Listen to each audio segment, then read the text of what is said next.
Hello everyone, स्वागत है आपका प्रैक्टिस सेट 2 के अंदर। तो स्टार्ट करते हैं पहले क्वेश्चन से। इसमें हमसे कह रहा है 2/3 एक रूट है इस क्वाड्रेटिक पॉलिनोमियल का, जो कि के x square minus x minus two equal to 0 है। तो आपको के की वैल्यू निकालनी है। तो देखो आप क्या करेंगे, आपको एक रूट ऑलरेडी गिवन है, ठीक है। तो आप इस वैल्यू को पुट कर सकते हैं एक्स की जगह पे। तो के इंटू में ब्रैकेट में एक्स स्क्वायर की जगह पुट करेंगे 2/3 का whole square minus 2/3 minus two equal to 0। 2 का स्क्वायर 4, 3 का स्क्वायर 9 और के माइनस 2/3 इसको उधर भेज देंगे तो +2 हो जाएगा। इसको सॉल्व करेंगे, नीचे एलसीएम 9 आ जाएगा। 4k माइनस और 6 इक्वल टू यहाँ पे 2 आ गया है, और ये 9 उधर मल्टीप्लाई में चला जाएगा 18 हो जाएगा, और ये -6 उधर जाएगा तो प्लस हो जाएगा। तो 18 + 6 24 और 4k इक्वल टू 24। तो के इक्वल टू कितना आ गया, 6 आ गया। तो के की वैल्यू हमारी 6 है। क्वेश्चन नंबर 2 के अंदर कह रहा है हमको सम निकालना है शुरू के 16 टर्म्स का एक एपी के अंदर, जिसकी कि चौथी और नौवीं टर्म मुझे दे रखी है -15 और -30 दे रखी है, ठीक है। तो चौथी टर्म दे रखी है यानी कि A4 दे रखी है। इसको मैं क्या लिख सकता हूँ, इसको मैं A+3D लिख सकता हूँ, ठीक है। और कौन सी टर्म दे रखी है, 9th दे रखी है, इसको मैं A9 इक्वल टू A+8D लिख सकता हूँ। एक कम करके लिखते हैं, ठीक है। अब देखो यहाँ पे ये A+3D की वैल्यू मुझे कितनी दे रखी है, -15 दे रखी है, ठीक है। और A+8D की वैल्यू कितनी दे रखी है, -30 दे रखी है। तो यहाँ पे दो इक्वेशन बन गई। अब इनको सॉल्व करेंगे, ठीक है। तो हम यहाँ पे ए से ए काट सकते हैं, और 8 में से 3 जाएगा तो 5D आएगा, और -30 में से इस 15 को माइनस कर देंगे तो हमारा 5D इक्वल टू -15 आ जाएगा, और D की वैल्यू हमारी -3 आ जाएगी। यानी कि डिफरेंस हमने निकाल लिया है। अब हम क्या कर सकते हैं, अब हम पहली टर्म निकाल सकते हैं। तो पहली टर्म कैसे निकालेंगे, किसी भी पुट कर देंगे, किसी में भी 1 में चाहे 2 सेकंड इक्वेशन के अंदर, तो आपकी ए की वैल्यू आ जाएगी। तो मान लो मैंने पहले वाले में पुट कर दी, तो A+3 और D कितना -3 इक्वल टू -15। तो 3 3 से आपका -9 इधर जाएगा तो +9 हो जाएगा। तो ए इक्वल टू आपका आ जाएगा -6, ठीक है। अब ए की वैल्यू आ गई, डी की वैल्यू आ गई, तो सम का फॉर्मूला पता होगा, SN equal to n/2 bracket में 2a + n-1 इंटू डी।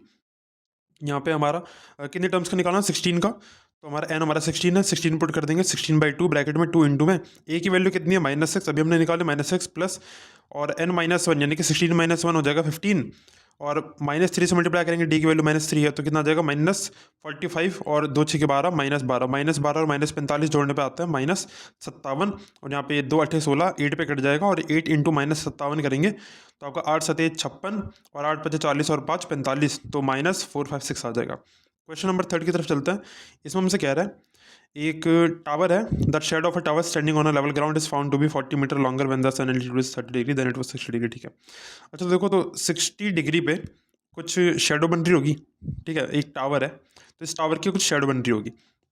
अब हमसे कह रहा है तो 30 डिग्री पे जब ये आता है तो 40 मीटर ज़्यादा हो जाता है, ठीक है। तो हम कह सकते हैं 40 मीटर और लंबी शेडो बनने लग जाती है, कितने डिग्री पे, 30 डिग्री पे, ठीक है। तो आई होप सो कि आपको इसका फिगर तो क्लियर हो गया होगा। तो हमें निकालना क्या है इसके अंदर, इस टावर की हाइट निकालनी है, ठीक है, और length of the original shadow भी बतानी है। तो दोनों काम हम इजीली कर सकते हैं, ओरिजिनल शेडो की लेंथ भी बता सकते हैं और टावर की हाइट भी। कैसे, यहाँ पे ऑब्जर्व करेंगे, दो ट्रायंगल बन रहे हैं, एक ABC बन रहा है और एक ABD बन रहा है यहाँ पे, ठीक है। तो AB आपका टावर है और CD की लेंथ कितनी है, 40 मीटर है। तो आप ध्यान से देखेंगे यहाँ पे एक ट्रायंगल जो ABC छोटा वाला ट्रायंगल है, यहाँ पे कह सकते हैं कि tan 60 डिग्री इक्वल टू कितना हो जाएगा, परपेंडिकुलर बाय बेस यानी कि h/x हो जाएगा। tan 60 की वैल्यू √3 इक्वल टू h/x डाल देंगे, और h इक्वल टू कितना आ जाएगा आपका, √3x आ जाएगा। अब हम क्या कर सकते हैं, इस वाले ट्रायंगल के लिए देखें अगर ABD के लिए, तो यहाँ पे कितना है, 30 डिग्री है। तो tan 30 इक्वल टू कितना हो जाएगा, ये AB क्या है, हाइट अपनी, तो h, और बेस कितना हो जाएगा, बेस देखो ये पूरा हो जाएगा। स्टार्टिंग में देखो हमने क्या देखा कि x लेंथ है, जो बची होगी x लेंथ मान लिया हमने, और जो एक्सटेंड कर रही थी एक्स्ट्रा वो 40 थी, तो जब पूरा बेस ले रहे हैं तो x + 40 ले लेंगे, ठीक है। तो tan 30 की वैल्यू 1/√3 इक्वल टू कितना हो जाएगा।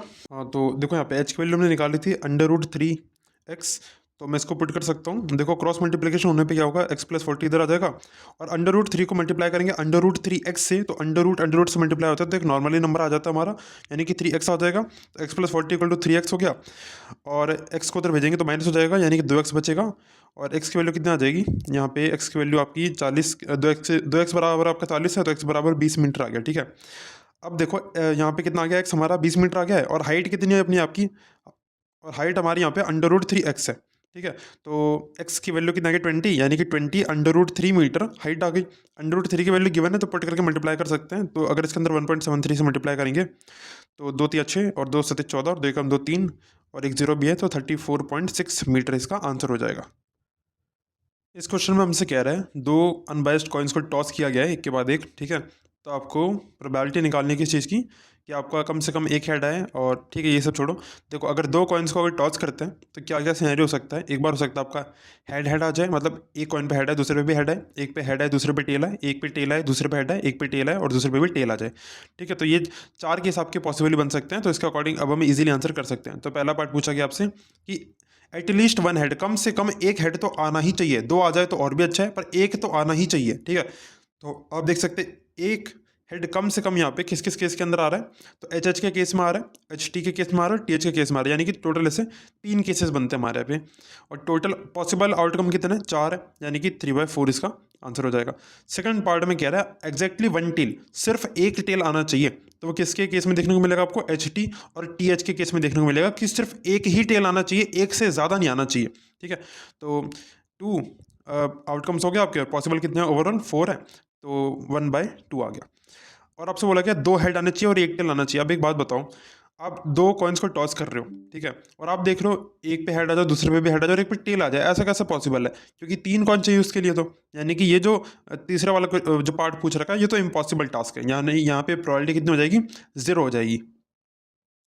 इस क्वेश्चन में कह रहे हैं एक एपी के अंदर आपको तीन कंजिक्यूटिव टर्म्स का सम दे रखा है, यानी कि तीन लगातार जो टर्म है उनका सम दे रखा है 24, और उनका जो स्क्वायर का सम है वो 194 दे रखा है। तो आपको वो नंबर्स फाइंड करने हैं, यानी वो एपी फाइंड करनी है, ठीक है।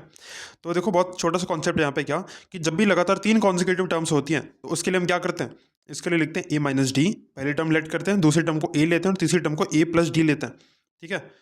और तीन यहाँ पे क्या एक ऑड नंबर है, इसीलिए हम इसको इस तरीके से लेते हैं। अगर आपको ये समझ नहीं आता है तो आप मेरे चैनल पे एपी की वीडियो डली हुई है, आप उसको देख के समझ सकते हैं, ठीक है। तो ए माइनस डी ले लो, ए ले लो और ए प्लस डी ले लो, ठीक है। अब इनका सम करने पे कितना आ रहा है, 24 आ रहा है, यानी कि A minus D plus A plus D equal to 24। यहाँ पे डी से डी कट जाएगा, यहाँ पे ए प्लस है, यानी कि 3a इक्वल टू 24, और ए की वैल्यू आपकी कितनी आ जाएगी, 8 आ जाएगी, यानी कि पहले टर्म आपने निकाल ली 8। अब ठीक है, अब देखो ये ए माइनस डी, अब ए की वैल्यू पुट कर सकते हैं ना इसके अंदर, और हमसे हर एक टर्म का स्क्वायर करने पे और उनको ऐड करने पे 194 आता है, यानी कि ए माइनस डी का होल स्क्वायर प्लस ए का स्क्वायर और प्लस ए प्लस डी का होल स्क्वायर कर देंगे। ए की जगह वैल्यू पुट कर सकते हैं, तो 8 माइनस डी का होल स्क्वायर प्लस 8 का स्क्वायर प्लस 8 प्लस डी का होल स्क्वायर इक्वल टू 194 है। तो 8 का स्क्वायर यहाँ पे फॉर्मूला लगा देंगे ना, ए माइनस बी का होल स्क्वायर और यहाँ पे ए प्लस बी का होल स्क्वायर, तो 8 का स्क्वायर 64 और जमा डी का स्क्वायर माइनस 2 8 16 16 डी, 8 का स्क्वायर 64 और प्लस इसके अंदर 8 का स्क्वायर 64 प्लस डी का स्क्वायर डी स्क्वायर, और यहाँ पे भी 2 8 16 16 डी, तो 16 डी से 16 डी कट जाएगा, ठीक है। और क्या बच गया आपका, डी स्क्वायर यानी कि 2d स्क्वायर, और 64 64 आपका 128 होता है, और एक 64 और बचा हुआ है, ठीक है। तो उसको भी जोड़ देते हैं, तो कितना हो जाएगा 192, तो 2d square plus 192 equal to 194, यानी कि 2d स्क्वायर इक्वल टू कितना आ गया आपका, 2 आ गया। और डी स्क्वायर इक्वल टू कितना आ गया, 1 आ गया, तो D equal to under root में 1 आ गया, तो डी की वैल्यू आपकी +-1 हो सकती है, ठीक है। अगर आप डी की वैल्यू +1 ले लें, डी की वैल्यू अगर +1 पुट करेंगे इसको ए को लिखने के लिए, तो 8 में से एक गया तो कितना 7, और फिर खुद 8 और 8 जमा 1 कितना हो गया 9, 7 8 9। अगर आप -1 पुट करते तो माइनस माइनस प्लस हो जाता उस केस में, तो 8 जमा 1 9, और ये 8 हो जाती और यहाँ पे 7 हो जाती। और देखो दोनों ही वैलिड आंसर है इसके लिए, क्योंकि कॉन्जिक्यूटिव बोला गया है, तो कॉन्जिक्यूटिव लगातार टर्म होती है, तो आपकी घटती हुई भी हो सकती है बढ़ती हुई भी हो सकती है। तो 7 8 9 या फिर 9 8 7 दोनों ही इसके करेक्ट आंसर हैं। अगले क्वेश्चन में कह रहा है एक डीलर है जो कि किसी आर्टिकल को, किसी सामान को बेचता है, कितने में, 75 रुपये बेचता है। तो उसको जो फ़ायदा होता है, देखो फ़ायदा में क्या होता है ना, हम कहते हैं हमें 5% का फ़ायदा हुआ, 10% का फ़ायदा हुआ, तो उसको जो फ़ायदा हुआ है वो इतना फ़ायदा हुआ है, कितना, जितने का सामान था एक्चुअली में, ठीक है। तो आपके पास कोई सामान था, उसकी कुछ प्राइस थी, तो आपने जब बेचा तो आपने बोला कि जितने का सामान था मुझे उतनी ही % का फ़ायदा हो गया, समझ आ रहा है। तो देखो, तो जो गेन हुआ है, जो फ़ायदा हुआ है, उसको मैं x% मान सकता हूँ। अब देखो ओवरऑल रुपीज़ कितने थे, एक्स रुपीज़ है, ठीक है, मतलब सी पी मेजर करने में पता ना कितना है, तो उसको एक्स ले सकता हूँ। अब बताओ जो आपको फ़ायदा हुआ है वो किसके अंदर हुआ है, जो जितने का सामान था उसके अंदर ही तो आपको फ़ायदा हो रहा है, समझ आ रहा है। देखो आपने जिस सीपी पे सामान लिया, आपको हमेशा फ़ायदा सीपी पे ही तो होता है। आपने 5 का सामान लेकर 10 में बेचा, जब भी तो आपको फ़ायदा होगा। तो फ़ायदा किस पे हो रहा है, फ़ायदा आपको सीपी के ऊपर होता है, ठीक है। तो मुझे पता है सीपी के अंदर फ़ायदा हो रहा है, कितने का हो रहा है, x% का फ़ायदा हो रहा है, यानी कि x/100 इंटू एक्स, एक्स क्या है वो मेरा सीपी है, इक्वल टू ये पूरा जो मटेरियल जो भी हमारा हो रहा है, इक्वल टू कितना दे रखा है, 75 रुपये दे रखा है, ठीक है। इसको सॉल्व कर सकते हैं, तो यहाँ जाएगा x² बाय 100, इसको सॉल्व करने पे प्लस x इक्वल टू 75, और नीचे एलसीएम लेंगे तो 100 आएगा और एक्स स्क्वायर प्लस 100x, और ये 100 उधर जाएगा मल्टीप्लाई हो जाएगा 7500, और 7500 को वापस इधर लाएंगे तो x square minus 100x minus 7500 equal to 0। अब यहाँ पे दो नंबर सोचना है, तो देखो 15 पचे 75 होता है, 15 पचे 75 होता है, ठीक है, और 15 में से 5 जाएगा 10 आएगा, एक जीरो जीरो तो फालतू लग रहा है यहाँ पे, तो x square plus 150x minus 150x ले सकते हैं, और क्या ले सकते हैं यहाँ पे 50x ले सकते हैं, और माइनस 7500 इक्वल टू 0। यहाँ पे x कॉमन ले लेंगे, अंदर बच जाएगा x प्लस 150 और माइनस 50 ब्रैकेट बच जाएगा x प्लस 150 इक्वल टू 0 बचेगा, ठीक है। तो आपका एक यहाँ पे x माइनस 50 आ गया और एक x प्लस 150 आ गया, इक्वल टू 0 पुट करेंगे तो एक बार x की वैल्यू 50 आएगी, एक बार x की वैल्यू माइनस 150 आएगी।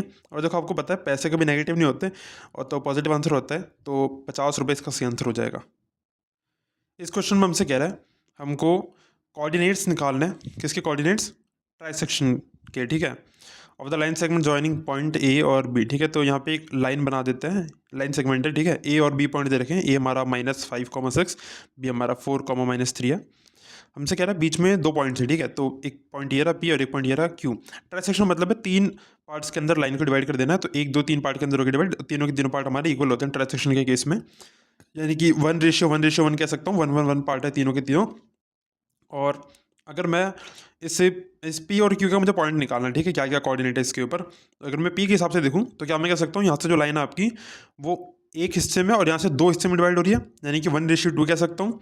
और अगर मैं क्यू के लिए देखूँ तो यहाँ से दो हिस्से में और यहाँ से एक हिस्से में, यानी कि 2:1 कह सकता हूँ, ठीक है। उम्मीद करता हूँ आपको ये चीज़ समझ में आ रही होगी।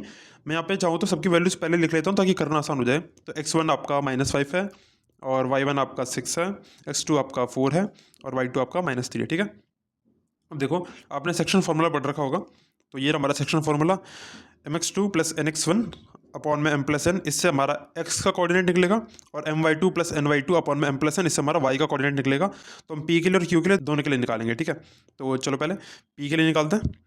तो 1:2 के अंदर कर रहा है इसके अंदर डिवाइड, तो m और n की जगह पे वैल्यू डाल देंगे, और x2 x1 की वैल्यू हमने ऑलरेडी लिख रखी है, तो वहाँ से देख के पुट कर देते हैं। तो 1 × 4 + 2 ब्रैकेट में -5 अपॉन 1 + 2, और y के लिए क्या करेंगे, y पॉइंट के लिए 1 × यहाँ पे ये वैल्यू है -3 + 2 × 6 अपॉन 1 + 2, 4 एकम 4 और 2 × 10 यानी कि -10, -10 में से 4 गया तो -6/3, यानी कि, और यहाँ पे कितना हो गया -3 × 12 तो 9/3, तो आ गया -2 और 3, तो ये आपके p के कोऑर्डिनेट आ गए, ठीक है।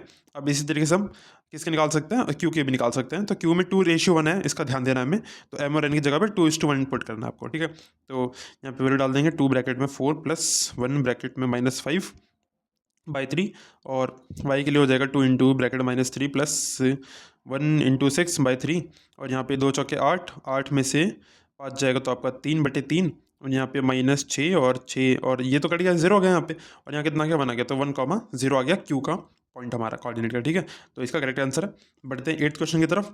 यहाँ पे हमसे कह रहा है एक पॉलिनोमियल दे रखा है आपको x² - 8x + k, और इसका जो एक जो जीरो है इसका, वो दूसरे वाले जीरो से 2 ज़्यादा है, दूसरे वाले जीरो से 2 ज़्यादा है, तो आपको वो जीरोस बताने कौन कौन से, और के की वैल्यू भी निकालनी है। तो कैसे करेंगे इसको, देखो जनरल क्या होता है, फॉर्म होती है x² + bx + c होता है, तो a की वैल्यू 1 हो जाएगी, b की वैल्यू यहाँ पे -8 कंपेयर करके लिख लिया करो, तो उससे करना आसान होता है हमारे लिए, और c की वैल्यू क्या आ गई, ठीक है। तो एक अगर जो इसका जीरो इसको अल्फा मान लूँ, तो दूसरा क्या है, उससे 2 ज़्यादा है, यानी कि अल्फा +2 है, ठीक है। आपको पता होगा सम का फॉर्मूला होता है, सम ऑफ रूट्स का, वो क्या होता है, -b/a होता है।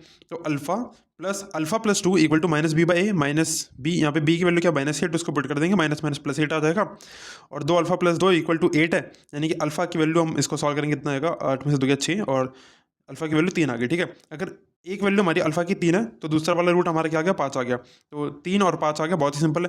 प्रोडक्ट ऑफ रूट का फॉर्मूला आता है आपको, वो क्या होता है, c/a होता है, यानी कि दोनों रूट्स का आपस में मल्टीप्लाई कर देते हैं, और यहाँ पे c की वैल्यू क्या है, k, और यहाँ नीचे 1 है, और अल्फा इंटू अल्फा+2 की वैल्यू, अल्फा की वैल्यू 3 है और अल्फा+2 की वैल्यू हमने 5 निकाली है, तो 3 × 5 = 15, तो के की वैल्यू आपकी कितनी आ जाएगी, 15 आ जाएगी।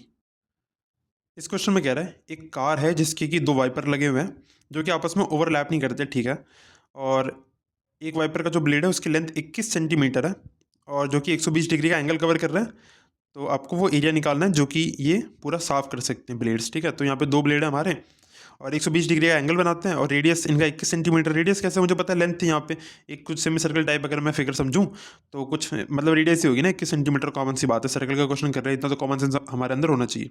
और हमसे 120 डिग्री कह रहा है, तो देखो क्या करते हैं, सर्कल का कोई सा भी हमें ऐसे पोर्शन निकालना हो, सेक्टर निकालना हो, तो क्या करते हैं, theta by 360 into pi r square करते हैं। तो आर की वैल्यू किस दे रखी है, और क्योंकि मुझे यहाँ पे 2 वाइपर दे रखे हैं तो 2 के हिसाब से निकालना है ना, तो पहले मैं फॉर्मूला में 2 से मल्टीप्लाई कर लेता हूँ। तो थीटा की वैल्यू कितनी 120 अपॉन 360 इंटू में, पाई की वैल्यू 22/7 इंटू में आर का स्क्वायर। देखो 21 का स्क्वायर कितना होता है 441, इतना तो याद होना चाहिए, 21 का स्क्वायर 441 होता है। तो 7 से काट सकते हैं, 7 6 42 और कितना आ जाएगा 7 3 21, ठीक है। और ये कट जाएगा किससे, 0 से 0, 12 3 36 और 3 से यहाँ काट सकते हैं, 3 2 नीचे 3 एकम 3 और 2 इंटू 22 करने पाता 44 इंटू में 21 करना है, ठीक है। तो 21 का टेबल आता है तो अच्छी बात है, नहीं आता तो कोई बात नहीं। 4 एकम 4, 4 दूनी 8, ठीक है। तो 84 और नीचे आ गया तो ये आपका 924 सेंटीमीटर स्क्वायर आना चाहिए, ठीक है। तो 924 सेंटीमीटर स्क्वायर इसका आंसर हो जाएगा। क्वेश्चन नंबर 10 में कह रहा है हमको यहाँ पे क्या दे रखा है, ठीक है। तो टेंजेंट दे रखी है जो कि एक्सटर्नल पॉइंट से ड्रॉ करनी है सर्कल की और उसको प्रूव करना है कि वो बराबर है, ठीक है। तो ये क्वेश्चन तो थोड़ा इजी हो गया ज़्यादा ही कुछ, ठीक है। तो हम कोशिश करेंगे थोड़ा हार्ड क्वेश्चन लेने की अगली बार से। तो यहाँ पे एक सर्कल है, तो यहाँ पे टेंजेंट ड्रॉ कर देते हैं ए बी, इसका नाम रख देते हैं यहाँ पे सी। तो 2 टेंजेंट हो गई, ठीक है। और सेंटर यहाँ पे होगा सर्कल का ओ। और आपको पता है टेंजेंट कितना डिग्री बनाता है, टेंजेंट सर्कल से 90 डिग्री बनाता है। तो यहाँ भी 90 बनेगा, यहाँ भी 90 बनेगा। अब हमसे कह रहा है तो A B A C 2 tangent हमें प्रूव करना है कि ये आपका ए बी जो है ए सी के बराबर है। तो आप नोटिस करेंगे यहाँ पे 2 ट्रायंगल बन रहे हैं, एक ओ बी ए और एक ओ सी ए, ठीक है। नाम आप कुछ भी रख सकते हैं पर बीच में 90 डिग्री थोड़ा अच्छा लगता है नाम रखने में, इसलिए मैंने ओ बी ए और ओ सी ए रखा है। अब नोटिस करेंगे यहाँ पे ए ओ जो है दोनों इस ट्रायंगल के अंदर सेम सेम है, कॉमन आ रहा है दोनों के अंदर, तो इसको हम कॉमन लिख सकते हैं। क्योंकि देखो हमें कॉन्ग्रेंट इसको प्रूव करना है ना, तो कैसे करेंगे। उसके अलावा आपका ओ बी और ओ सी क्या है, दोनों रेडियस है, तो रेडियस की लेंथ बराबर होती है दोनों ट्रायंगल के अंदर, तो आप इसके लेंथ को बराबर लिख लेंगे। ओ बी इक्वल टू आपका ओ सी क्या आ गया, रेडियाई आ गया, रेडियस इक्वल होते हैं हमारे। उसके अलावा एंगल यहाँ पे 90 डिग्री इक्वल दे रखा है, तो ओ बी ए इक्वल टू ओ सी है, एंगल हमारे 90 डिग्री के बराबर हो जाएंगे। तो इससे हमारा ट्रायंगल ओ बी ए हमारा कॉन्ग्रेंट प्रूफ हो जाएगा ट्रायंगल ओ सी ए के। तो आप देखेंगे यहाँ पे कि अब आप जो है बाई सिंपलिसिटी से कह सकते हैं कि आपका ए बी जो है ए सी के बराबर है, ठीक है। तो इसी के साथ ये सभी 10 क्वेश्चन यहाँ पे ख़त्म होते हैं। आपको इन सभी नोट्स का लिंक जो है PDF के फॉर्म में मिल जाएगा डिस्क्रिप्शन बॉक्स के अंदर, आप डायरेक्टली डाउनलोड कर सकते हैं, जिसमें आपको क्वेश्चन प्लस सॉल्यूशन लिखा रहेगा, जिससे कि आप बेहतरीन नोट्स बना सकते हैं और इजीली रिवीजन भी कर सकते हैं। तो तब तक के लिए have a good day, keep studying, bye bye.